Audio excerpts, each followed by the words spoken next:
Hello, everyone. I am really super excited to bring Jim on the show today. We met in a community, Lee Harris's community, and I was just captivated by his story and his journey.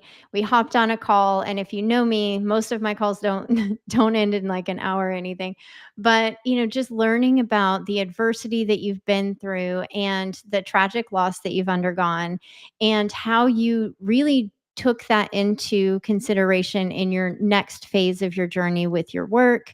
And I don't want to botch up all the things, but Jim, while he's a doctor of physical therapy, he does so in a much different way. And that's what I'm really excited to share today. So, Jim, I just want to start. Can you kind of walk us through your journey of where you got started with all of this work and leading into your personal story? Hi. Yeah. It actually is all part of my personal story, I guess. About 13 years into my career as a physical therapist, I was pretty standard. I worked in the hospital system, so inside the hospital itself. My wife, Katie, was pregnant with our baby, and she was having extreme back pain during the pregnancy, which is kind of, it happens with a lot of ladies. And I did some work on her, and it helped. And then after the baby was born, she was doing pretty good. And a couple of months afterwards, she started having severe, terrible, unrelenting pelvic pain. And Mm. I took her to all my mentors in town, all the people to go to. And what we found out was all the things it wasn't, which is great. Mm. It's nice to know it's not terribleness that's brewing in there. And at the same Right. time, she couldn't walk down the hallway without having Wow. severe spasms. We couldn't go out to dinner. And that's where really the beginning, the major inflection point of how I do things now started. I found something called the Postural Restoration Institute, which is a body of knowledge that describes human movement. And it Mhm. was different enough from what I had learned in school and what I had been practicing that I was really intrigued to investigate. And as kept working on that with my own knowledge and helping Katie, she started having improvements that nobody else was able to guide her. I wasn't able to guide her. My mentors weren't able to. Wow. And that really started shifting how I see humans, how we move, how we breathe, and how that relates to our lives in general. And then Mhm. as we continued to go through our process, I started realizing that there's this other whole piece that's Mm. not talked about very often. This emotional, traumatic, spiritual, if you will, piece of our lives. We're hybrids of these experiences. We're not just one or the other, from my Right. perspective. And when you consider that the human body is probably really concerned about two main things. It's concerned Mhm. about breathing. Without breathing, nothing else matters. The heart doesn't matter. Nothing matters. And also not falling down and getting hurt. And so those are like the two main levels that the human body, that I call it the lizard brain, is worried about when you're Mm. negotiating your life. And it will do, that beautiful brain of ours will do so many things to make sure it can breathe and make sure that we're not going to fall down. And it's within Mm. that context that we can get stuck in movement patterns that are wrapped around how we move as humans because of our legs and arms and how we swing and walk. Mm. And in that also is this traumatic experiences, either the big T's or the little T's that we all have at some level. They Right. start getting built up inside of our bodies, and it becomes a threat now. And so these traumatic events can add to rule number one and rule number two. And so Wow. we end up getting ourselves into a position where we can't stop.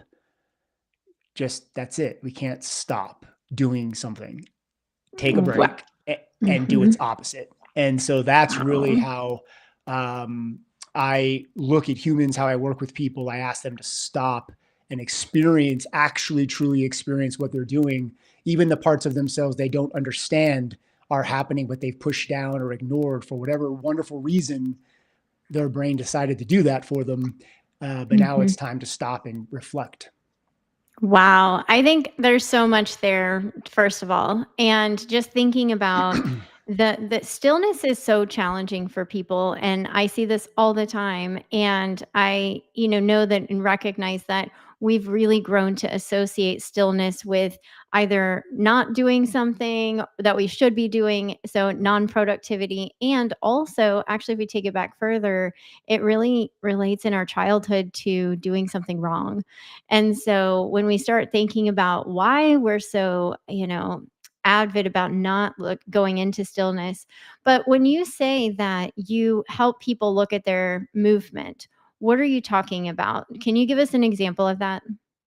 Yeah, absolutely. So a little context, the way I see humans moving is that, pardon me, Mhm, because we have 2 arms and 2 legs, we have to shift our body weight over one side in order to mhm. stand upon that side. And then the other leg is now free to swing and move as we walk forward. And there's a whole list of things that has to occur in order to have that become safe from that lizard brain, don't fall over standpoint. And in that state of standing, we become very solid on that side. And because of our anatomical arrangement inside of us and some other things like our brain organization, we tend to more easily as humans get into a state of walking or state of standing on one side, the right side. Mm, And so what ends up happening is because of repetition, we end up not being able to do the other side very well. Because again, number one and number two, the brain wants to make sure it can breathe and it's not going to fall over. And because of the way we're organized, it's easier for those two things to be met when we're in a state of standing on the right side. So if you imagine putting a watch or a ring or a bracelet on one side of your hand, and then you wait for a while, and then a handful of weeks or maybe months, and then you take that off and move it to the other side, all of a sudden you're like really aware that it's no longer there, but you weren't mhm. really aware any longer that it was there on the Right. original side. And so with normalcy, with repetition, our brain is analyzing constantly what's happening internally and Right. externally, and the things that aren't changing very often, it just kind of pushes down Mhm. into into the subconscious, just normalcy. And Right. so that ends up becoming really challenging because now we're in a situation where we no longer understand or remember what it's like to release the right side and be in the left in these Mm, states of walking. And so it's possible and happens all the time that you can be standing upon a left leg, for example, but the leg itself, the system is really organized for swinging. And so now you're standing on a swing leg, and that'll work in a pinch because, again, this survival lizard brain only cares about not falling over and breathing. And so it'll use whatever strategies it has to. And that's great in a pinch, but it's not a long term strategy. It's sort right. of like taking out a screw with a hammer. It'll work, but it'll leave a mess behind a lot of times, and not all the time. And so when I'm working with people in either when they're in front of me and I'm walking them through their problems, really their lack of awareness, I start helping them figure out ways to sense their body Mhm. through muscle use, joint awareness, breathing compression, breathing expansion, the awareness of that. And that helps them release the things they're used to and move that watch to the other side. So then they can experience that. And what they realize is there's almost half that I haven't been experiencing. And Wow. then the brain is like, wow, I'm safe. I feel secure. I can feel my body. How I'm really designed to feel the Mhm. body moving and being experienced, but I've kind of forgotten about what that's like. And then in that state, it's the middle of a standing on either side. And then the peace comes over.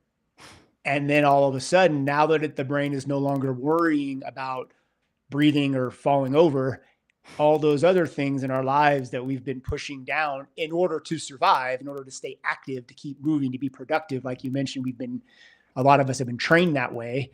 And just the way that the society that we live in, all of a sudden, all these things rise to the top and they Mm, start realizing, oh, I'm still here. I'm still right. dealing with all these things that happened to me in the past that I just haven't been worrying about because I was too busy surviving. And so Wow. it's in the stillness that occurs, and that's where the Absolutely. release can really happen. Wow. Well, and that's interesting. So how do you see that play out in their life? So when you're, really leaning onto one side, the dominant side, right? The right side for most people. What is Mhm. that doing as in their life? Like how is that presenting itself? As far as like what it looks like from the outside, or Yeah, like so I guess a better question would be what is it doing? What is it doing to us to be dominant on one side? Like, does it cause disease? Does it cause, misalignment? oh, yeah, Things like that. that's a great question, and I'm not aware of any double-blinded controlled studies to say this is causing that. But then again, that's a whole nother discussion. Those studies Right. don't exist in a lot of things anyway. Right. But we do the best we can with the information that we have. But what I've noticed is that it's this tug of war problem. So if Mhm. you can't let go of one side, then it's not easy to get into the other side. And so you have this internal tension happening, which can manifest all over the body. Many people report neck tension, upper shoulder, back tension. And that's really the body trying to stabilize itself, Mm. and it's trying to breathe. And if the system is in a state that's limiting maximal potential for breath, then Mhm. you're going to start using your neck and your shoulders to try to breathe. And so that can cause problems. The inability to actually have alternating brain processing of data. Oh, no, he'll be back. He'll come back. This has been so good. I don't know about you guys that are watching, but to really think about how our, body really tries to be so in Sorry. moments of breath. You're good. I just kept going. I was like, "I Oh, know you'll good. be Perfect. back." Yeah. I'm not But sure. that's so fascinating to think Yeah. about how it's literally the tension is coming from it's our need for breathing, and And because we're safety. Yeah. compressing one side, which it's funny, I had a massage during the retreat, and she came in and she's like, "These muscles are really strong, and that's not a good thing." Yeah. She's like, Right. "You need to breathe more," and I was like, "Okay." Yeah.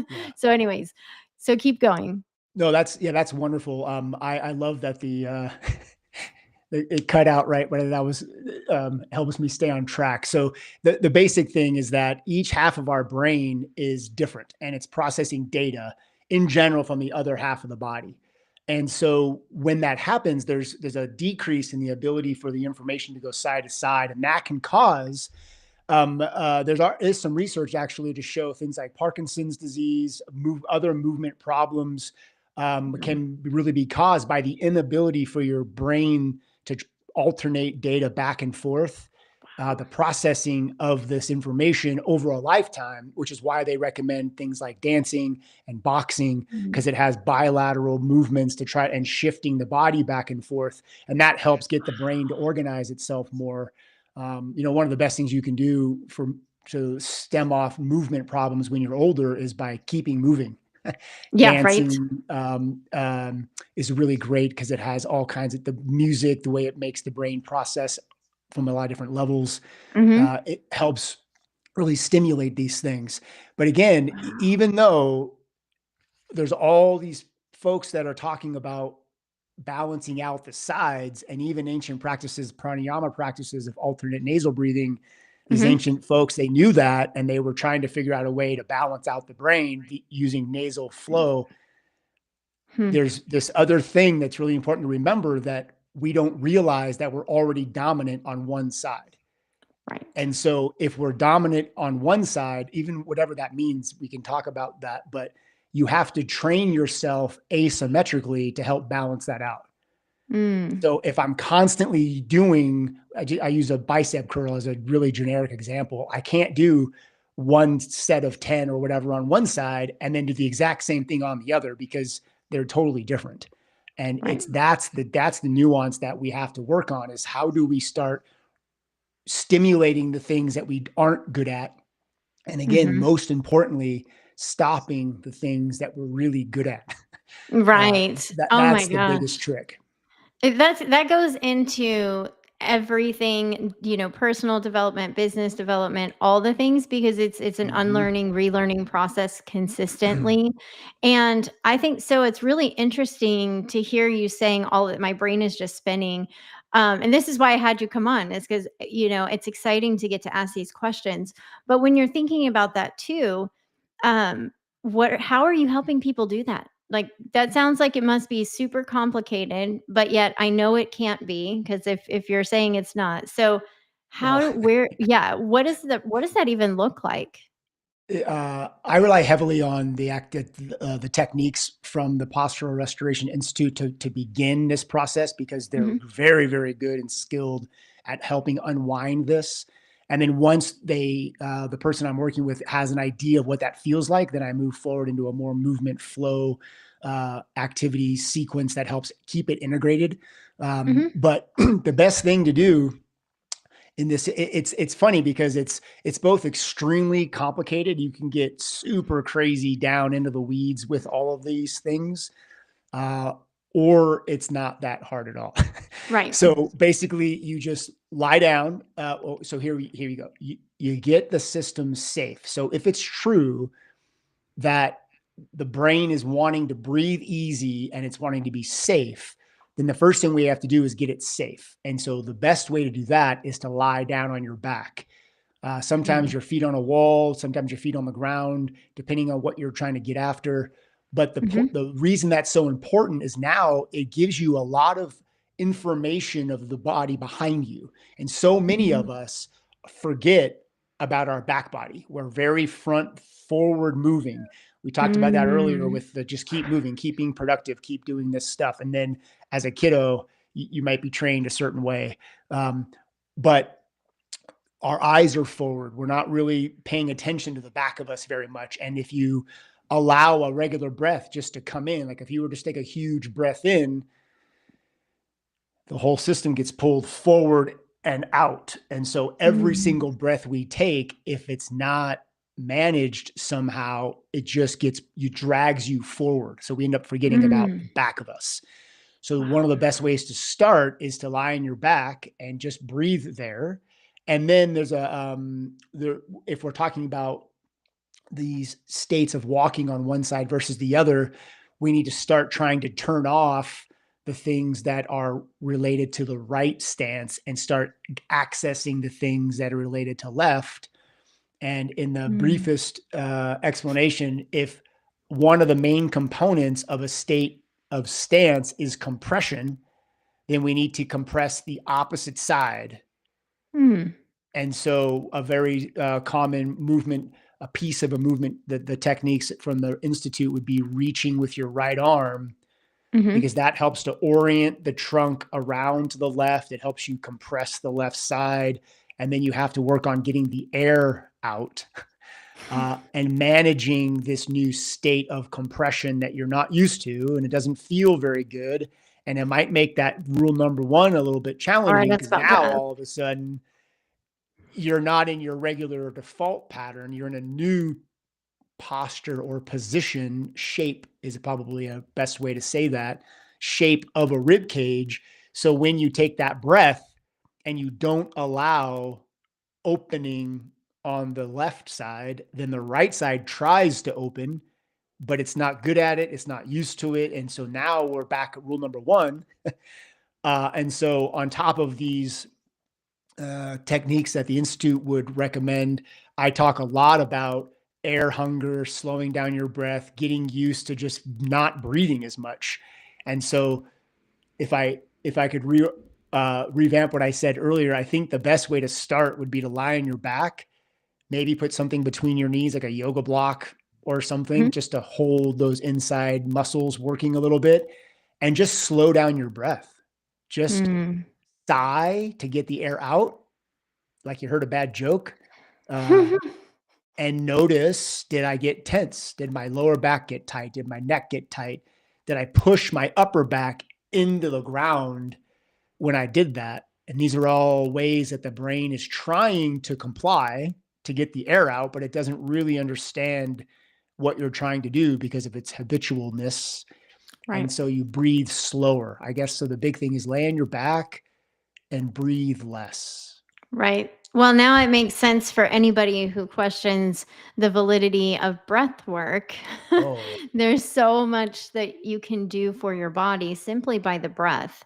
hmm, And, I want to dive into a little bit of your personal journey just because I know that it's informed a lot of what you're doing now and going forward. mhm. And I appreciate you for sharing. I know that it's not an easy story to share, but can you kind of walk us through where things really started shifting in this new spiritual meets science version of Yeah. movement and helping clients? Yeah, absolutely. My wife Katie died on Mother's Day of 2023 on a mountain biking accident. It Mhm. was one of those mornings where we made it her day and we were celebrating and she wanted to go ride the mountain. And the kiddo was being a little grumpy, but she was like, just whatever, it's fine. We're just gonna go. And he decided to go Mhm. with us anyway. And I remember at the top of this ride, she said, "Hey, can I go first? Because I usually go last. She usually like ride sweep on the mountain bike rides." Um, And I was like, "Yeah, of course. Have fun. It's your day. We're celebrating you. We'll see you at the bottom. Go for it." And that was it. We don't mm, really know what happened. She took a corner too fast, went up on a ride that she'd been on many times. We went back later on, tried to figure out what happened, like the yeah. physics of it. We just couldn't. Nobody really knows how it happened, and so Mm. that's kind of interesting in its own Yeah, yeah. conversation. But she ended up having a severe head injury. She passed away pretty much on the mountain, but by the time we got to the hospital, they confirmed that. And so that instantaneous shift, I made the decision. The beginning was just so chaotic. It's like, how do you even Yeah, survive that yeah. stuff? Yeah, I don't know how you Um, yeah, yeah. I mean, but so here, every single human on the planet is going through something, maybe not quite that severe, and some of us way more severe. And Mhm. so it's just it helped. One of the things that I got out of this journey so far, it was 2.5 years ago now, is that we have so much more alike than not all Right, around the right. planet. And so that's a huge piece. Yeah, Even in this, I talk about our human bodies, and the overwhelming vast majority of us are the same. The male and right. female bodies are a little different with organ placement, but in general, these main things I'm talking about with the way we breathe and move, it's all the same. And so Right. that's been helpful for me. But the time I spent recovering and working through and deciding, hey, I'm going to heal. I'm Right. not going to stay like this forever. I'm going to make sure it's an intention now. And my ability to slow down and breathe and become part of me, Mm. that was really uncomfortable Yeah. because it put me back in the trauma. My body was holding all of that. Um, and as I worked on releasing this and activating that and feeling the flow, the similar things that I do with my clientele, I would feel better afterward. And usually I would end up shaking and Mhm. sobbing. And Dr. David Bushelli, I'm not sure if you're familiar with his Mhm. work. He's the one that does trauma releasing exercises, which is a fascinating thing that we all need to shake. And so there's lots of shaking that occurs. Mhm. But when you consider again that we are locked in patterns, Right. the shaking works better when you let go of the pattern also. And so Right. as I was working with what I do, all of a sudden the things that he recommends and other folks recommend would come out. And it was this deep reflection that all the time I spent reflecting Mhm. on what I was going through and how my body was responding, and the days I would have pain and the days I wouldn't have pain. For me, it's mainly headaches and sometimes a shoulder. Um, Nothing was different except how I was feeling that day, Mm.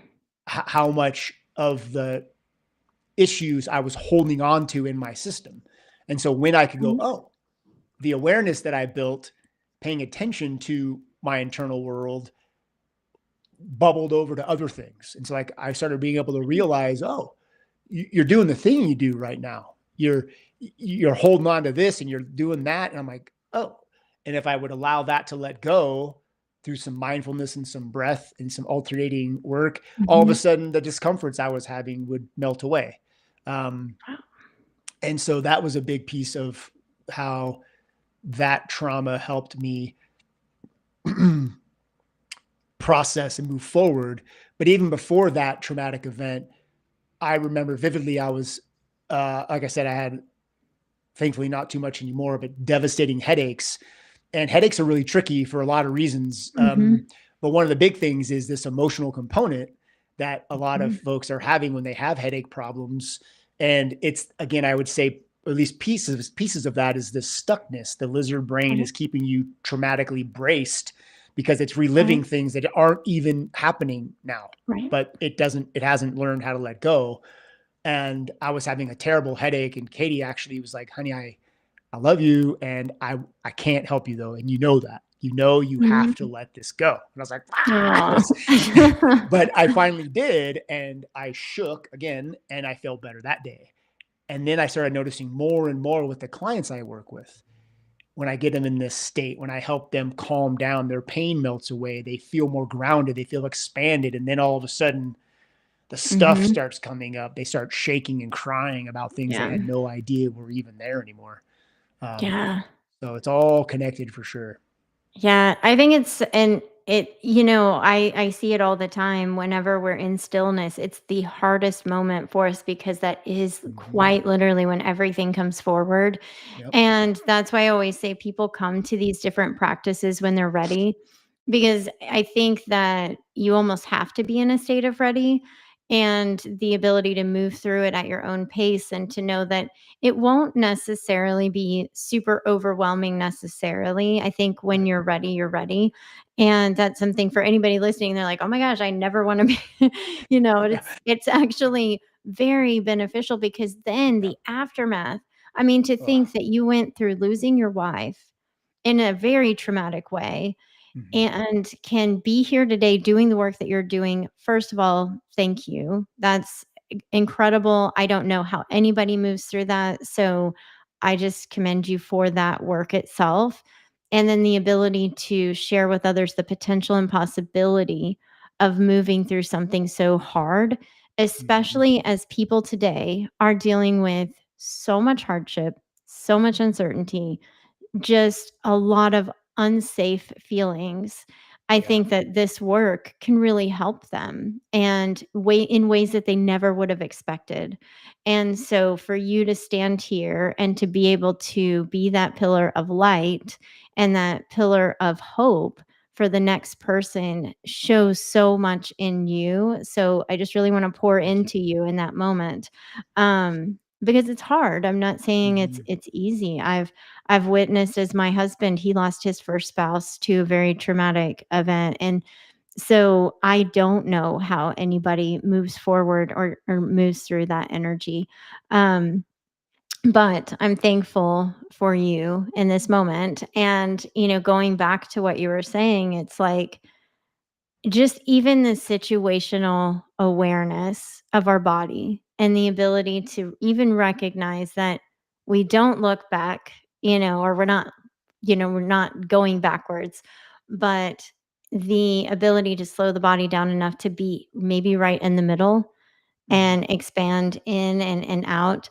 Um, what are some practices that you think are the most beneficial when people are first getting started with this work? Um, that that's always a great question. I think the biggest thing is to just work on this awareness. Just Mhm. start noticing, oh, I'm always shifted one way, or I look in the mirror and I notice that an eye Oh is my high or goodness, an eye wow. is low, or yeah, it's funny. It's Mhm. like, and again, I just, You this is a great actually thing to move say is, them. it was really profound. I had a conversation with a client on the phone once about how to breathe. And Mhm. and she said, "So what you're telling me is there isn't a correct way to breathe?" And I Hmm. said, "Yeah, exactly. It's context. Like everything else. It's yes Mhm. and we need to know more. If I want to be in a state of right stance, there's a way to do that, and it's not the same as left. If I want to become really bowed up and powerful, there's a way to do that. It's called in yoga practice, it's breath of fire. In a martial Mhm. arts thing, it might be called fire breathing, qigong, fire breathing. There's ways to calm down, which is used a lot in trauma work, where you Mhm. prolong your exhale, and you might do belly breathing, where you allow the belly to expand when you're lying down. And so these are all different ways. Some people want to hyperventilate, and some people want to recommend not hyperventilating. And it's like, well, it all depends on what you're trying to do. And so the awareness of understanding that whatever's happening is happening for a reason, and it may or Mhm. may not be what we want. And so when you ask me what the best thing to do to start, is just becoming aware. How often do you stand on your right leg? How often do you stand on your left leg, but it's different than how you stand on the right leg? Mhm. Uh, do you have a lot of tension in one side? Is a shoulder low? This is funny. In school, we were taught that it's normal to have a right shoulder that's low in a human. Like, you'll notice, not everybody, because we all Mhm. adapt I'm, like, differently to watching this. myself. I know, I know. It's hard not to. That's why I mentioned. That's why yeah, I mentioned that there's not a right way. That it's all about intention, which again goes back to the other processes that we're talking about. Okay. But in this example of right shoulder being lower, that's not necessarily normal. It's common. Mm. And you can do all kinds of things to fix the shoulder, but the rib cage might still be doing its thing. And so that it gets kind of weird, but Yeah. just being noticing. And then the other thing that's really, really powerful for people that I usually offer is the alternate nasal breathing practice. Yes. That's modified through this PRA lens, this understanding that each half of your brain is processing data differently, and one is more than likely more active than the other. Right. And there's lots of sources of that. Right. But what they would recommend is that when you're doing your alternate nasal breathing technique, you actually want to bias left nasal inhaling, because we know inhalation stimulates us, which is going to Mm. be the right brain, and then exhalation calms us. And so if we prolong the right exhale, Mhm. that will help calm the left brain. And then you can use that to try to balance Oh. out each half of your brain. So you're adding Oh. a little modern science on top of ancient wisdom with that. I love Um, it. yeah, and Yeah. actually that's kind of fun. It's a meditation I give to folks when they sign up for my newsletter. It comes part of it. I have a handful of meditations that I've created about body awareness, and how they're different, and they're worded a very specific way because I'm trying to get you to sense things differently than you do. But that's one of the things, is this alternate nasal breathing with this PRI mindedness. Oh, I love that. See, this is what makes all of this work so fascinating, is that ancient wisdom has always been there. And science Mhm. is constantly, consistently proving all the things that they came Yeah, to know.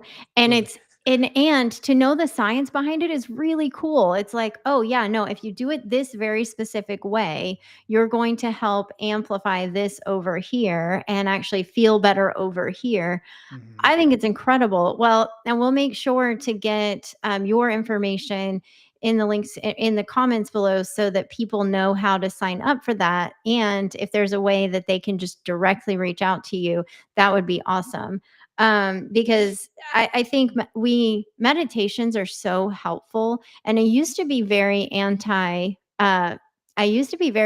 guided meditations, Mhm. and until I had one that broke me open and I saw the power behind it, and the reason why I know in my experience that I wasn't that I was afraid necessarily, but there was a fear of safety going into them because what's going to be on the other side? What am I going to uncover? And Yeah. so it's actually really powerful when it's done in the right way and aligned way for you. So I'm excited to share those resources. Well, and I know you have an upcoming workshop, and I Mhm. want to help dive into that briefly before we finish up. But so when is your workshop? I know you're doing it in person where you're at, but then also opening it to virtual attendance. What are the details? Yeah, December 14th is going to be the workshop date. And I believe it's at noon. I'd have to check, but that's what I believe is the time, noon to 4. I'm in Mhm. Mountain Standard Time right now. I'm in Arizona, and Okay. it'll be recorded. And so the whole idea is that I'm going to talk about a little bit about this movement, human body thing, and then I'm going to walk people through how to actually start sensing some of these things to help you feel balanced, Mhm. and then do a movement practice followed by some vocalization. Because when you do, it's again these ancient masters, Mhm. right? I mean, it's crazy, but they were right, 100% right. And when you vocalize, you actually vibrate your larynx, your voice box. And Mhm. so many of us have neck tension Mhm. that we can actually start using our voice box and the tension between it and our tongue to walk and to be stable and be safe, which it sounds kind of weird when you're like, what? Why would you use your throat to walk? It's like, well, because you're not doing it effectively some other way, and your beautiful brain is figuring out a way to keep you going. And so I want to take a pause and say, thank you very much, brain, for doing all Mhm. the things that you've done for me. And in Mhm. as now I've paused and reflected, maybe those don't work anymore. Maybe there's a better way.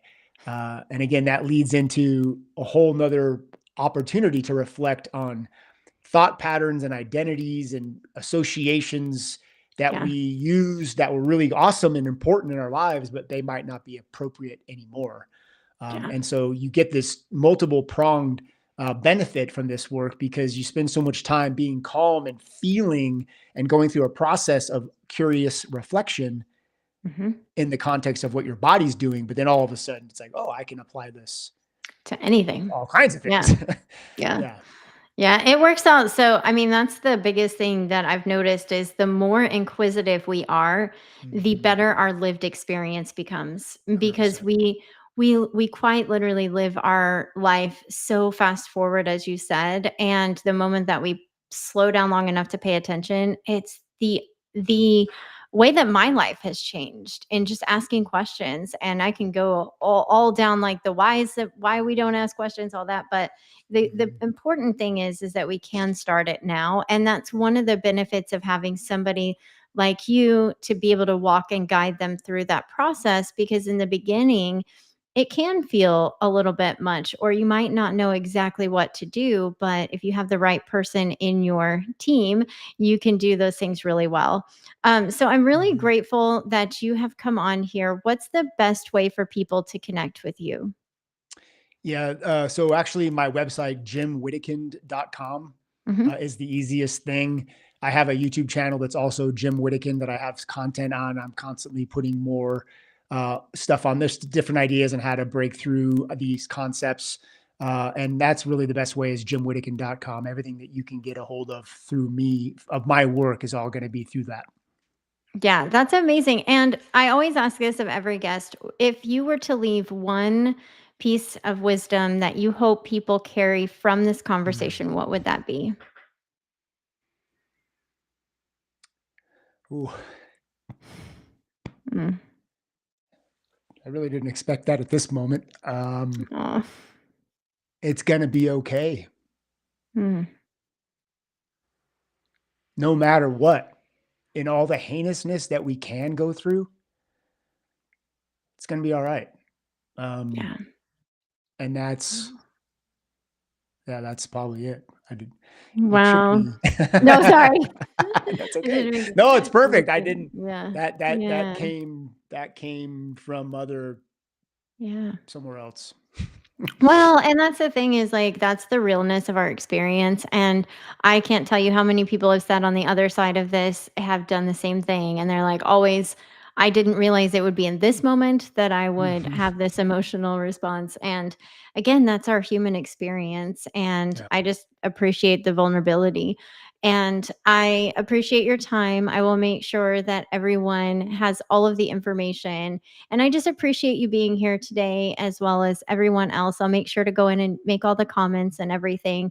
But again, thank you for your time, and we will see you guys next week. Actually,